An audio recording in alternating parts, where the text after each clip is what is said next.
This is the Simpit. I'm your host Sean Cole, and today we are checking out one of the least expensive force feedback steering wheel options in all of sim racing. This is the PXN V99, and it is an entire steering system, as you can see, and it goes for only $229. It is PC, Xbox, and PlayStation compatible. That is up to the PS4, no PS5 compatibility. But again, it's everything you could possibly need to get going in sim racing. Well, you get a multi-system compatible wheelbase with what you can see, a removable steering wheel, that's kind of nice. You get a 3-pedal set with a gas, clutch, and brake pedal. Along with some mounting hardware for those pedals, you get a power supply, a few wires, okay, more than a few wires. The base itself is relatively compact, and it's mostly made of black plastic, as you can see, with the exception of this blue stripe down the top center. And it is permanently installed to this mounting plate, so there are no other mounting options, and this plate can be set at one of 4 different setback positions. On the back side, you'll find the connection points. At the top, there being a plug-in for the shifter, followed by a switch that toggles between 270 and 900 degrees of rotation. Below that are the pedal input and the power cord connection, along with the USB cable that connects to your PC or console. There's also a spot on the left side for plugging in a controller for console users. On the front of the base features that screw-on collar style not so quick release. We're going to call it a slow screw-on quick release, very reminiscent of a Thrustmaster setup. Now inside of this base you've got 2 motors with spherical gears, so it's a little bit supposed to be smoother than straight cut gears, producing 3.2 Newton meters of torque. Now the steering wheel itself, it is a screw-on type, as we said, much like that Thrustmaster. It is 11.8 millimeters or 300 millimeters in diameter and has a round shape. It features a rubberized perforated grip with no ergonomic shaping and a blue top stripe for reference. The central hub has this very interesting 5-spoke design. I've never really seen a design quite like that, where this upper spoke is actually above where your thumbs normally rest. So I've never had a spoke above my thumbs. We'll just kind of call it interesting. Now this centerpiece is black anodized aluminum, while the back is all plastic, except for the paddle shifters. There are 14 buttons on the wheel, which feel like standard controller buttons, though they are a bit taller than usual. They're labeled like an Xbox controller with A, B, X, and Y on the right, directional arrows on the left, and function buttons in the lower middle. The V99 steering wheel also has 4 aluminum paddle shifters on the back, with the top 2 being clicky style, so they're good for paddle shifters up and down, and the bottom 2 being levers, so they're measuring more like distance for like a handbrake or a clutch. And then there is a keyed position here on this collar, so it only goes onto the base one way, and then you lock it down to that base with that collar. Now the pedal set that comes with the V99 is actually a pretty large set for an entry-level steering system. And again, it's primarily made of black plastic with a blue bottom that peeks out at the front and back. The pedal arms and face plates are plastic, with each arm independently adjustable in terms of angle and setback. The pedal faces can also be adjusted left and right in 3 different positions, as well as up and down in another 3 positions. The pedal faces are sizable, and the heel plate area seems adequate for this type of pedal set. All 3 pedals on this actually are just spring resistance only, and there's not even a huge difference. The brake's a little bit stiffer, but they're just lightly sprung pedals. And inside you've got Hall effect sensors, which should last the lifetime of the pedals. On the bottom you do have rubber feet, which I guess will kind of stick to a clean floor. I never trust rubber feet. I would definitely want to hard mount them, and there are 4 threaded holes for that, or put something behind the pedals so they don't move. The shifter's a compact unit, again, all made of plastic, except for the gray insert on top engraved with the gear layout. There is a touch of metal in the shifter arm and the gated plate. It's a 6-speed shifter with the 6-speed gear position doubling as reverse when the shifter is pushed down. There are also 2 additional buttons on top labeled for high-low and parking brake. Unfortunately, the shifter doesn't have any hard mounting options. It just has that plastic clamp, and it opens up to about 1 3/4 inches. All right, it is time to get all of this gear installed onto our rig so we can get out on track and see how it actually performs.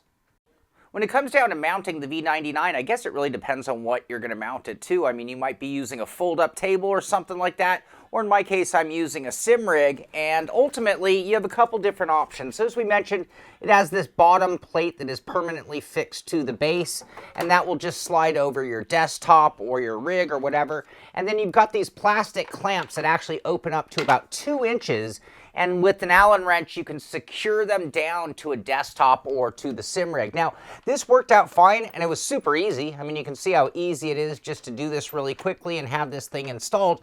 But I will say that I did notice some flex occurring, and that's probably pretty natural, being that these are just plastic clamps, and they just kind of like go on there. They're not even mounted to the wheel itself.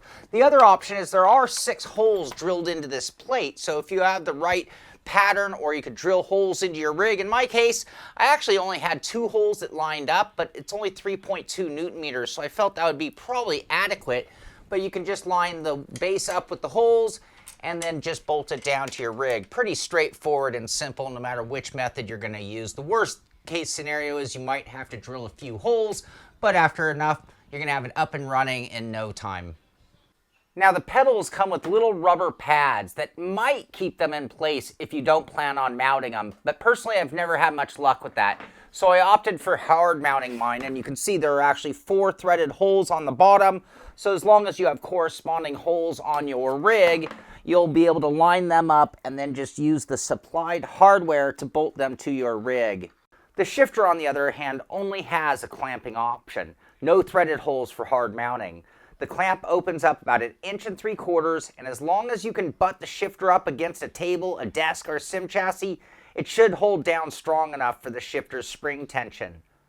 Initially, I didn't have it butted up, and I found it like to move left and right or kind of wiggle a little bit, so do make sure that it's properly butted up against its mounting surface for the best results. Once everything was in place, I plugged the shifter and pedals into the base, connected the power cord, and then hooked it up to my PC via the USB cable. I quickly discovered that there is no software on your system to pull up for adjustments, just the driver. I even checked my control panel, but there were no settings there either. To make adjustments to this wheel, you must install the PXN app on your phone, which allows you to make basic adjustments to the force feedback. Now let's talk about driving with the V99 steering wheel, and I am going to call it, once again, an entire kit, and for beginners that is just such a key. A reasonable price to get you everything that you could need no matter what car you're going to drive. So if you do need that H pattern, you've got it at the ready. Now, focusing on the base and the steering wheel itself, we are looking at about 3.2 Newton meters of power. So it is a noticeable amount. So if you're coming from a controller or a non-force feedback wheel, it's a noticeable amount in terms of going from no force feedback. Now in the modern era, I would say that 3.2 Newton meters is very light when it comes to force feedback. So sometimes if you're doing that G.I. Joe Kung Fu grip and you're just holding that wheel so strong, fighting the forces in your mind, you might not feel the detail in the steering wheel because it is a little bit light. But when you hold onto the steering wheel with a reasonable amount of tension, you will find that it's giving you all those commands, all those signals that you really need to respond to as a driver. So you feel when that nose gets a little bit heavy and the steering gets a little harder to turn because you've got a lot of grip on those front wheels. And that's the signal that's telling you what's going on with the car and why we want or demand force feedback steering wheels in the modern era. Now, the one thing that it is taking away from the quality of the force feedback is a little bit of notchiness. It's been a long time since I've done a gear-driven wheel, and you almost can forget. So for those who've been around for a long time, this is going to be reminiscent of some of those earlier force feedback gears where you literally have a little motor and a little gear that goes along a plastic gear, in this case 2 motors, but you do feel a little bit of notchiness. So every time you're turning the wheel, it almost feels like a vibration, but it's actually just a little bit of gear lash that you're feeling. So that definitely takes away from the quality of the force feedback, but it's still there and going on. And the wheel does move freely. It's not overly friction down by that noise that you hear. although it doesn't move quite as freely as a modern direct drive steering wheel. Now the wheel itself, it's that kind of hard rubber grip, so it is a little bit of a hard steering wheel. So maybe if you're going to be doing like endurance races and on here for hours, that comfort might be a factor. But it is a good shape. 300 millimeters is a good size. A round steering wheel, if you can only have one steering wheel in sim racing, at this point, I feel like it really does need to be a round steering wheel, and you can kind of do any kind of discipline of driving, from NASCAR to rally to GT cars and even Formula One, even though at that point you'd probably want more of a butterfly style, and hopefully we'll see some of those things coming from PXN in the not too distant future. Now overall, I would say the steering wheel itself is probably one of the least racy steering wheels that I've used in a long time. I mean, the buttons are there and they're in a actually pretty convenient location. I mean, I have 4 buttons on each thumb right in reasonable distance. I can do them without even lifting the palm of my hand off the steering wheel. But they are just kind of, again, old school. Is that the right word? It just feels like such an old configuration in the modern era of sim racing with these very gamey buttons, and they do stick out quite a bit. So if you reach over just to kind of look for one, you might actually find yourself pressing in on the buttons by accident. But there are plenty of them to choose from, and I had no problem mapping everything I needed in all the games that I played. I had enough functions that it was actually harder to remember what they did than whether I had enough of them. The paddle shifters, again, old school clicky paddle shifters. You can hear that click. It is just a little spring button inside, a little electronic switch, and then a little bit of spring tension that you're fighting against. The aluminum paddles are a nice addition in terms of making it feel a little more quality, but the sound and the feel, it might as well be a plastic shifter, to be honest with you. The clutch paddles on the bottom are a nice addition depending on the type of car. Now, using them on like a round wheel like this is actually kind of weird. You wouldn't necessarily find paddle shifters on a 300 millimeter round wheel, but they are nice to have because it is more control surfaces. So for me right now, I am on a widescreen single screen, and I actually have them mapped for look left and look right. So, and since they're a variable, if I move it a little bit, I can just turn my head a little bit while driving.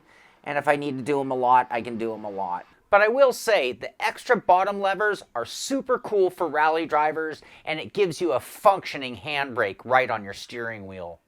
The stiffness of the wheel is actually surprising. So again, everything's plastic. I wouldn't expect much. And the most flex that I actually get is in the up and down direction. And in this case, that's because I'm only using 2 bolts to hold it down. If I wanted to drill another 2 holes in my rig, I could easily cure that. And that's still less flex under the normal driving circumstances than the clamps. But again, the overall strength of the wheel rim, the hub, and the base itself are actually pretty good and feel good for being an inexpensive setup. Now let's talk about the pedals. The pedals are probably the area that I have a little bit of a love-hate. I love that they give you a large platform to work with, a big heel plate, so that's really nice, especially if you're going to be putting them on the floor or putting them on a rig you don't know. You have a little bit more flexibility with that large heel plate. I like the adjustable arms, so if you have big feet, you're going to be able to put those pedal faces where you need to get them to be. So the tunability and the adjustability as far as ergonomics and comfort are actually quite good for this inexpensive set of pedals, and getting a clutch pedal on top of it is just an added bonus, especially since it does come with that H-pattern shifter. Now, on the downside, spring tension is just so hard to deal with, especially under braking. They're lightweight springs, they're single stage, so there is no secondary resistance like a spring, an elastomer, or most of the load cell pedal setups that you'd see. So you really do have to train yourself really well on distance. The movement of your foot in distance ends up being as important as how hard you press the pedal. And in an emergency situation, I find that a spring-only brake actually does become problematic. You end up pressing the pedal very far, getting a little bit of wheel lockup, and then having to ease your foot off the pedal a little bit to regain traction. And that is why so many drivers have gone to load cell pedals. But again, you can easily spend more than $229 on just a pedal set alone. So the fact that we're even talking about a wheel, pedal, and H-pattern shifter combo you know, how much do you really expect in that configuration? I just will say it's just kind of minimalistic and like as much as you need. The throttle, it's no problem. The clutch, depending on what you're doing, it's really not a problem because I'm just slamming that clutch and speed shifting. It is the brake pedal in particular that I find myself having the most difficulty with this setup. If you're coming from a controller, this is enough brake pedal to be a master of racing by comparison. It gives you so much distance and travel, and you have that spring tension, so it is so much better than a controller. But just knowing how good pedals have gotten in the modern era of sim racing, this is an area that would be the first area that I would want to upgrade if this was my setup, or I'd maybe even be looking for a modification. Can I create a secondary resistance on my own? Look back to some of those old school tricks like a tennis ball or a racquetball squeezed under the pedal, something to create just a little bit more resistance to work with so it's not just all trying to measure the distance with my foot. Now the H-pattern shifter is probably the most toyish part of the whole kit. It looks kind of cool with that gated pattern on the top, and that is pretty cool. But I actually find the shifter to be very flimsy, a little bit like the pedals, just not a lot of tension, not a lot of life to it, just sort of those gates and a little bit of center spring to keep you on the right track. The travel or the distance of the throw of the shifters is very small, and the distance between gates it's actually pretty decent down on the bottom at the gate side, but because it's such a short arm, there's not a lot of distance between, say, first, third, and fifth gears. But having it thrown in, it's just such a nice added bonus because there are circumstances. There are certain cars that actually drive better with a stick shift. If you're looking for that ultimate immersion or just really getting into that in the groove with the car, it's best done when using an H-pattern shifter. So just having it is enough of a bonus, and you really don't have to use it. You've got the paddle shifters, so if you want to just use paddle shifters, you're going to be just fine. It's just an option, and you can even map it for other things. Or if you're doing like farm sim or driving like a semi-truck, an ATS or Euro Truck Simulator, it's going to be really cool because it won't matter that it's a little bit on the gamey side. So overall, the driving experience with the V99 was actually better than I expected. I mean, going in at that price point, all this gear for that little price, I had very little expectations. Knowing the basics of how this was built, that it's just like a wheel of yesteryear, like a G20 almost steering wheel, having pedals that are spring-based only, having a plasticky toy shifter, I knew exactly what to expect. But what I love about it is the whole price for all of this is less than we were paying for this kind of kit back in the day. And it's something that I would highly recommend for somebody who is sitting there playing a sim on a controller and thinking, I want to get more out of my sim. I want to feel like I'm really driving. And this setup lets you do it at an affordable rate. In this case, this package is a really good package to get somebody from a controller really into sim racing, getting that added immersion, getting that added realism, and getting to be able to drive a car like you really are driving a car. And if you decide that you're really into it, you're definitely going to want to upgrade to a better kit later, but at least you have a starting point and you can just build things up over time. So really overall, more impressed than I thought I was going to be with the V99. Well, there you have it. The PXN V99 steering wheel system. It is a whole system. It's everything you need. So let's go ahead and break it down with the good, the not so good, and the bottom line, starting off with the good, and that being PC, Xbox, and PlayStation compatible. Full kit, wheel, pedals, shifter. Inexpensive. Future steering wheels coming. Adjustable pedals. Compact and lightweight. Decent force feedback for the price. And now on to the not so good, starting off with the wheel rim is kind of hard, not a lot of cushioning to it. Notchy rotation. Feels kind of cheap. Limited adjustability. No hard mounting for the shifter. Limited force feedback strength. And now on to the bottom line, and I've mentioned this throughout the review. This is the least expensive force feedback steering wheel kit that I've ever tested. I cannot believe that it comes with all this gear. So were my expectations high? No, they were actually very low, because even a T300 from Thrustmaster is going to cost you $300. Add their shifter, you're looking at $400. That is a huge difference compared to $230. So this was very, very inexpensive, and the fact that it's delivering about the same kind of force feedback or near to that kind of T300 power, and it is including a shifter, it really gets you from having nothing, from literally racing on a controller to even driving an 18-wheeler using a shifter and everything you need for the ultimate realism in that sim. So for those who are on a limited budget, who are just trying to advance from a controller to a steering wheel, this is a lot of gear. It gives you the force feedback that you want. It gives you that multi-console PC compatibility so you can actually upgrade in terms of where you race as well, all within one. And that is a very, very big deal, because let's face it, if you're using a controller, you're not racing. You need to be using a steering wheel and pedals to really be feeling like you're racing. Throw in a shifter and you just have that immersion and realism through the roof.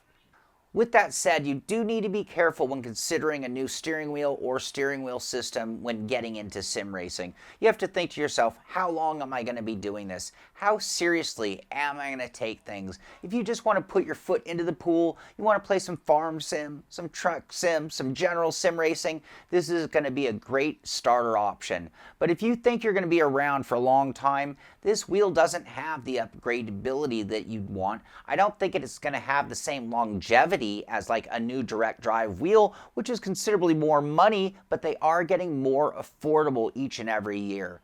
Now, I was very surprised with the performance of this kit when considering only $230 to have a clutch pedal, even to have a removable steering wheel, to have the functionality of this system, 3.2 Newton meters of force feedback, even though it was a little bit notchy, to have a 6-speed gated shifter with reverse. That is a whole lot of sim gear when you're just coming from controller. So it's going to make a huge difference to that person, and I think that's where that option really lies. You can take that sim racing to that sim racing level instead of just dabbling, playing with a controller sitting on your couch. So I hope you've enjoyed our review of the PXN V99 steering wheel system. If you did, be sure to give it a thumbs up. Be sure to subscribe to the channel so you can find out when our next video comes out. This is the Simpit. I'm Sean Cole, and I'll see you on the track.